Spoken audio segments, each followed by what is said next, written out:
what's going on? If you see my eyes cheating on you, fair warning, they just teed off on the 18th. They being the leaders. I don't even know if they're the leaders. Yeah, that's Scotty. It's the leaders. So they're off. So if you see my eyes cheating on you, it's just because I need to know. I got to get this out. I got to be first to market, man. Deal with it. What's up, new guy? I'm the Degenerate 75. I'm a high-limit DFS player who is here to help you get better at PGA DFS, because if you don't know, some people have told me this shit be tough. But I will tell you, it is a lot easier to win at Showdown than it is to win at Week Long. Week Long is just a straight kick in the nuts every week. Here's my schedule. Wait, it's over this shoulder now. Here's my schedule. As you're watching right now, Showdown Hoedown, round 4, kind of the flagship of my station. Do round 3 every Friday night, and I do the live stream every Wednesday night, 7 p.m. Lord's time zone. That's central for all you slapdicks. And, in case you don't know, the Sunday Tilt is making an appearance. Finally, next Sunday, me and old Jungle JD are going to watch the live Genesis Round 4 when it kicks over to broadcast coverage. It generally talks shit, sweat lineups, and just, hang out. Just be a good old hangout. So swing by if you're not doing anything. Make sure to hang around to the end. I'll be giving you some Prizepicks ideas. No picks. I don't really do picks, dude.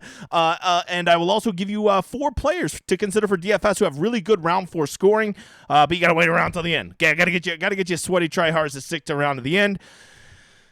It's been a day for the big guy. It's been a day. What do you want me to say? All right. Wake up this morning feeling pretty good. I'm leading the $5. And then here comes fucking Magic Bean Spieth.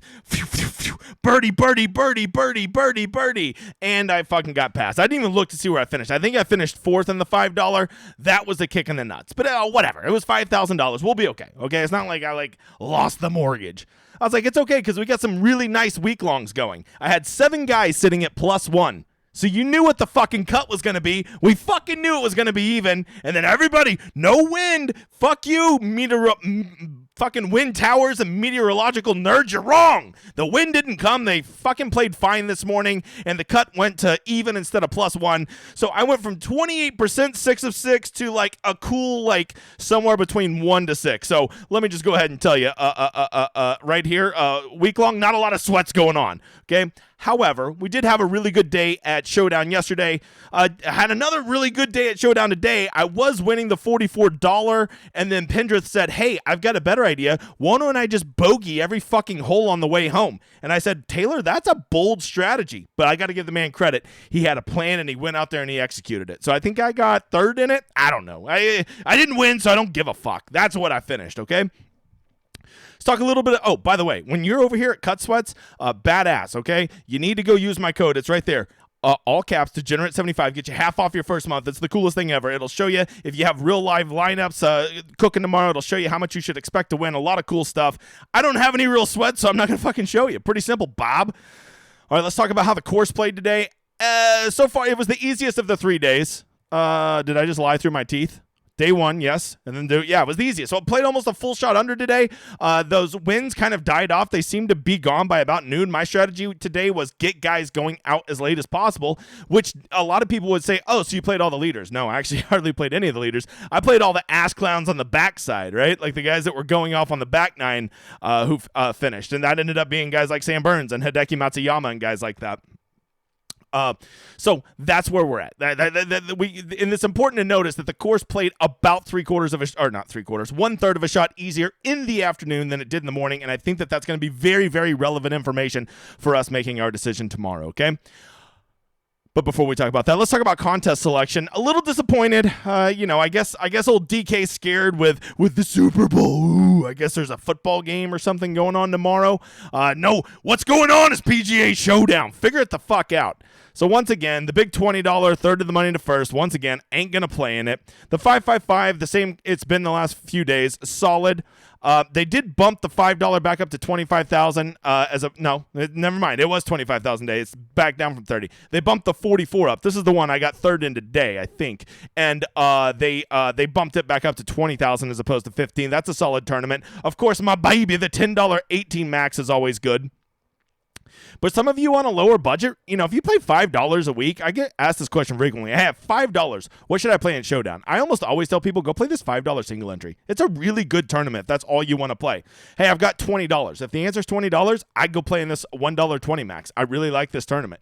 There's all kinds. No matter what bankroll you're at, there is tournaments that will suit what you want to do, right? You want to play $10, go check out, and you want to do more than one lineup, go check out the $3 max, right? These are good tournaments to play in. Nothing wrong with them. Play the level you're comfortable at, right? Like if you're gonna, to me, like me today, okay, I watched my lineup go from first to fourth in the $5 this morning, then watched all my 6 of 6s die because the cut went to +1, and then I watched my $44 fall from first to third, and a lot of people would be like, I can't handle this is too much, and if that's you, well then lower down your stakes. But for me, I've got a quote. What's that terrible movie with Al Pacino? 2 for the money, right? I never feel more alive than when they're taking the chips away from me. That's how I feel, okay? So it doesn't fucking bother me to lose, and that I'll just go right back at it again tomorrow. We'll get him tomorrow, you motherfather. That's how I feel. And if you don't have that kind of attitude, let me encourage you to drop down your stakes, or maybe just sit the fuck out because this game ain't for you. All right, let's talk a little wind, because I've heard that it can impact scoring. Once again, not here to brag, but I do pay for windy.com. I'm well off. What can I say? As you can see, these towers, they don't fucking like each other. It does seem to be pretty consistent. There is going to be some winds tomorrow, especially around the 9 to noon range, which is a lot like what we saw today. But not all of them agree. So let's go check out and see which one Windfinder's going with. And they're saying that it is going to be pretty steady all day, but the gusts are in the morning. Okay, so just off of this, I can almost assure you one thing. They're going to go off in 3s tomorrow, off 1 and 10, just like they did today. They got to get the round done before the Super Bowl. They don't want to be competing against that. Okay, for all of you that are new, sometimes they just go off in 2s off the first tee all day. When we get to like summer, that is how round 4s happen. It's a lot fucking better, trust me. But for tomorrow, it's going to be guys going off in 3s. All the guys in the middle of the pack, the guys that are like T35 right now, they'll be going out first off 1 and 10. And then the very last groups will be the guys in dead fucking last going off 10, and the guys in first, second, and third going off T number 1. That's how it'll be almost certainly, okay? We're adults. We're going to check the rest of our websites. You can see they seem to actually, you know what? Willie West, they are not agreeing on shit this week. That's what they're agreeing on. Here's what I would bank on. I would bank on that it's going to be a little windier in the morning. The best scoring conditions are going to be in the afternoon. That's what I'm going to go with. As you can see, looking over here, not all these motherfathers agree, so be careful what you pick, okay? Or maybe you just don't even play the wind. You could just say it's going to be windy all day. But if you would have done that today, you would have lost about a third of a shot. And a third of a shot over, an entire wave ain't nothing, Bob. It ain't nothing. All right. Making my lineups. I got to make lineups. How do I make all those lineups? All these lineups I keep talking about that almost win, that are up there at the top of the leaderboards, I make literally 100% of them right here with a solver. If you don't know, it's the best optimizer out there. It has my projections. It has my ownership. It has my point and ownership projections in it. And then I just go build lineups. Look, you can still see where I built last night, right? All my guys I played. Yeah. I didn't play old. Did you play Jordan Spieth? You did, didn't you? You played 25% on Jordan Spieth because you had a good round, right? You did it, didn't you? You went and played Adam Hadwin because you had a good round, right? Stop, guys. You could have played Sam Burns. What are you doing? He's like legit like 1/4 the ownership. What the hell are you doing with your life? Anyways, if you want to get the best optimizer out there for a ridiculous $25 a month, make sure to use my landing page in the description of this video. It'll get you set up. It will come preloaded for all of the showdown rounds and week long with my projections and my ownership, so you can make lineups. If you're making more than 20 lineups a week or per slate, I don't know how you do it. I remember the days when I used to hand make 150 lineups, and now when I think about that, I want to hang myself with dental floss. All right, we are going to start by a quick reminder. I can't believe that it is February, and I still have to remind people about this.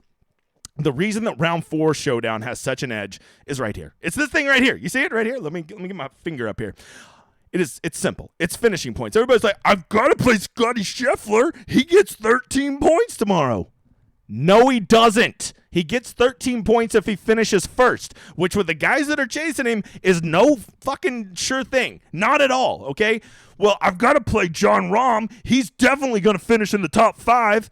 Well, remember the last time Jon Rahm was in this position and everybody thought he was the nuts play? I think he shot 3 over and finished like 10th. Okay, so maybe he's not a deadlock set. So you've got to get out of your mind that these guys get guaranteed points. They don't get shit until they finish their round and they finish in those spots. Furthermore, these points are not as big of a deal as you think. If you get the guy who gets second place and gets 10 points, the difference between him and a guy that gets 20th is one birdie difference. One birdie difference, and you've gotten rid of all those points. So you're going to go play these guys up here at 40% ownership tomorrow because you assume they're going to finish second. But the thing is, if they shoot a +1, they're going to get no DK points whatsoever. Furthermore, they are going to not get those fake position points because their asses are going to be getting boat raced by people moving up the leaderboard.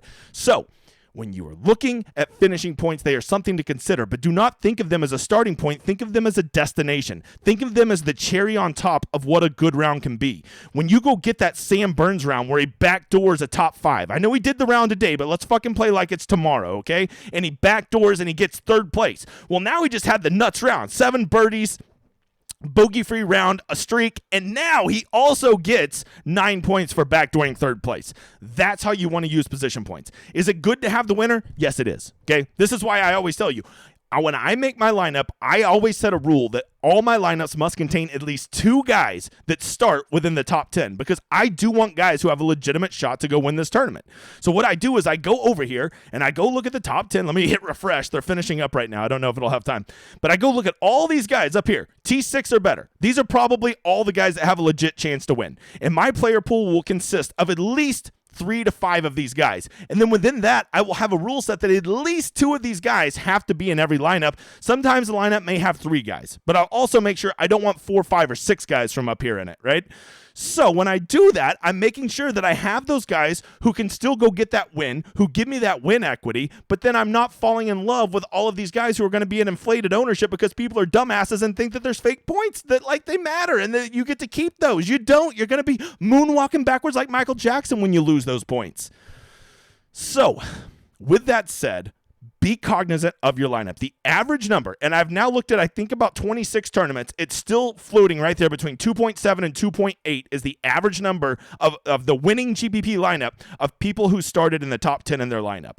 That means that on average, they're making about 2 to 3 guys are up there, a little closer to 3 than it is to 2. And then the other 3 to 4 guys are dudes that start from outside of the top 10. Those chasers, those guys that go have the big rounds from down low, those Sam Burns, those guys that go close that nobody played today, right?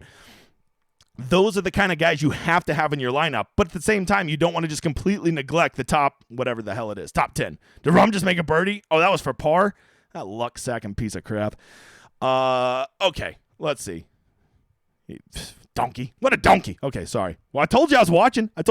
So, with that said, I think you do want to consider, who do you like up here? I don't know, and I don't give a shit who you play. But I do think that you want to have at least, especially with this many big names up here, if I'm making a pool, let's say I'm doing 50 lineups tomorrow, I would have at least 5 or 6 of these guys rotated into that, but I would also be setting some type of rule that I don't want more than 3 of them in a lineup because they're all going to be super chalky up here, right? And then from there, I want to make sure that I'm playing some guys from lower down the leaderboard, okay? Furthermore, whenever you're picking these guys up top, everybody's going to want to pick Scheffler and Rahm and M and Xander and guys like that because they're just better players. But the problem is, if you pick all of those guys in your core, you're literally leaving yourself no chance to pivot up top. You're leaving yourself no chance to go get somebody like a Rory, go get somebody like a Hideki. Who are some other good players that are down here just shit in the bed? Victor Hovland. Those can be some really nice pivots. So maybe you don't just in that top 10 just go pick the 4 best guys. Maybe you commit to Scheffler and M, and then you say, fuck it, I'm fading those other studs up there, and then I'll also mix in some Nick Taylor and some Jason Day and stuff like that, right? That's how you want to do it. You can't just go pick the 5 best players up there, or you're going to have no freedom to pivot in your player pool because all your money will be spent on those guys. Just something to think about. All right, some things that we always want to look at. Who played really well today? Sam Burns played really well. Can Sam Burns play really well 2 days in a row? Yeah, I can. Yeah, I can, Bob. If you want to go back to it, go ahead. Charlie Hoffman, Seamus Power, Nick Taylor, Aaron Hatton, Sung Jae, Ricky Fowler, guys like that. Okay, Sung Jae's not marginal, but all those other guys, in my opinion, are pretty marginal, and I don't want to go chasing really good rounds from them, right? Taylor Moore, Dylan Fratelli, people are going to go play these guys. Where's old Chuck Hoffman? Oh, I already said him. He was the second best round. No chance I'm going back to that, right? Could he do it again? Sure. It's just not likely, and why am I going to pay an ownership premium, right? Same reason that Adam Hadwin was, 20% owned today, and Spieth was 25% owned. Why? Because they had a good round yesterday? Get the fuck out of here. So right there, those are guys I'm fading. The next thing I'm looking at are who's some guys that really suck today that are still relatively in contention, right? Like Jim Herman was terrible today, but let me go ahead and tell you a little secret. Jim Herman always fucking sucks, okay? So, like, he's so far out of it. Stewie Sink, Gary Bear, Cam Young, what the hell's up with that guy? These guys are so far out of it that I'm over them. But a guy like Tom Kim, he is still competitive, right? He's still at -3, and not a soul is going to play him tomorrow. And so, like, these are guys that I'm just warm to. Fuck their stats. I don't care about it. I just know how good Tom Kim is, and if he goes out there with a fucking attitude tomorrow and just gets a couple putts to roll in early, I'm telling you, he could boat race this course and end up being the nuts play just like Sammy Burns was today. So when I'm looking for these guys, Hayden Buckley, I want guys that are still in contention, but just, didn't have a good round today. Okay. I don't know if I want to play the Hobbit. Okay. I think you get a little carried away with the Hobbit munch, but, Matt Kuchar, Victor Hovland, these guys, they just spun their wheels today, but they're still in a competitive position. Rory McIlroy spun his wheels. Trust me, I know he was in my big lineup, but his approach was good. So that's the next thing I'm looking at. I'm just getting guys where if they're really good players, they spun their wheels and they're still in a position where they could probably backdoor, let's say a top 10. I'm in. I'm open. Doesn't mean I'm going to play them. It just means I'm open to considering them. The next thing is approach. You always want to go look at approach. It is the one stat that is most correlated to success. Guys that just absolutely roasted it today, Ricky Fowler and Scotty Scheffler. Scotty Scheffler shot a -3 with 3.5 approach. I think he is going to be the mega chalk tomorrow. He's already in first. He's already proven to be a winner, and he had that kind of approach. I just don't see how you don't play him tomorrow. However, the one thing I will tell you is he is not as good of a round 4 scorer as you may think he is. You got to know. I'm not going to tell you where he ranks, though. All right, other people. And the other thing is I want to go find approach on maybe somebody who didn't have a great round, like Duffner, but, Jason Duffner sucks, so maybe not him. Ryan Palmer, really good approach round today, but, sucked on and around the greens. That's kind of what he does, though. The next one I want to look at, did anybody just kill themselves off the tee? This is insane that Ricky Fowler lost 4.21 off of approach day and shot a -4. Truly insane round. Let's see what he did off the tee. So he lost 1 there, 1.72 there. Wow, he just had 4 horrific drives is what he had, which is not good. It's really bad. But, man, the rest of his game, he looks dialed in. I mean, he is.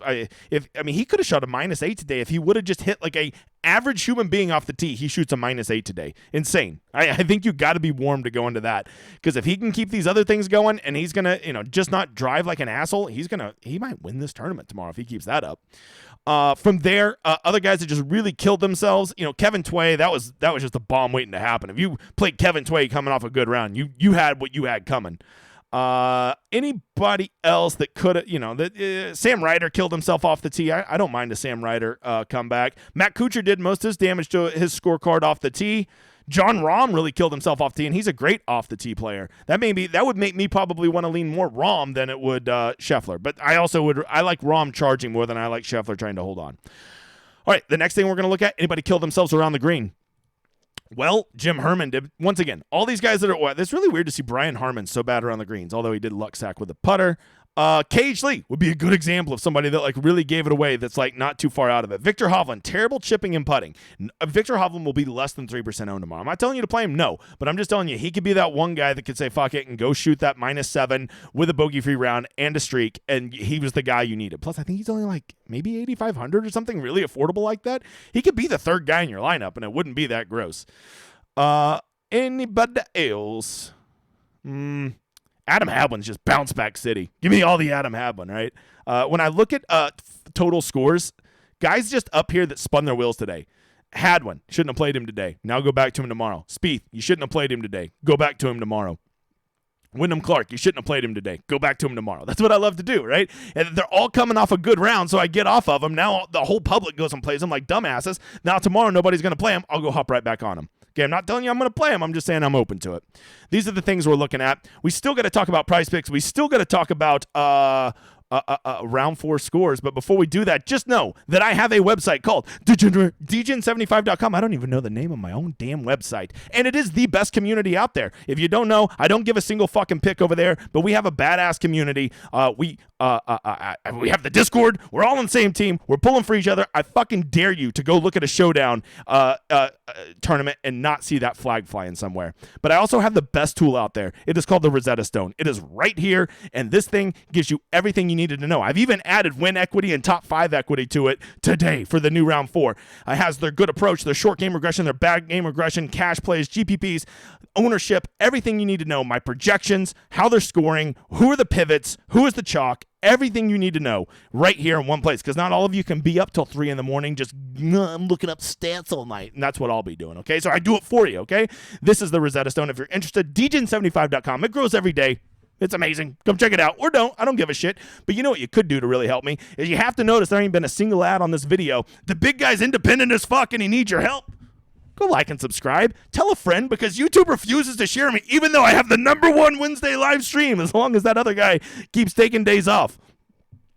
Go give me a follow on Twitter. Always reach out to me. Send me a DM. I'll respond to you in a timely and thoughtful manner. I don't take myself too serious. Those 4 guys that are really good round 4 scores that you should consider: Corey Connors, Tom Kim, The Hobbit, and Victor Hovland. 4 dudes that nobody's going to play tomorrow, and they all have a sneaky, sneaky past of doing well. For Prizepicks, here's what I'm doing. I want to go play the over on birdies from guys that are chasing, okay? Who are the guys that are chasing? That's going to be Rahm. That's going to be Spieth. That's going to be all of those guys that are trailing Scheffler right now, right? And Xander. They are going to be firing at flags because they're all rich as fuck and they don't really care. So they're going to be going off late, so they're probably going to have the best of the conditions. They're going to be firing at flags, and they're not going to be leaving any putts short. So might they find some bogeys? Yes. But here's what I know they'll be finding: a lot of birdies. So I will be playing the over on a lot of the birdies. If they hang out some lazy ass 4.5s or 5s, you go get them and you take the overs. That's my plan. That's what I'm going to do, and I feel very confident about it. You do you, boo. I'm just here to help. I hope you've enjoyed this show. I hope to see you Wednesday for the live stream. Be there. #1 show. I'm just saying until it's not. All right, guys. It's been real. I'll see you next time. Enjoy this outro.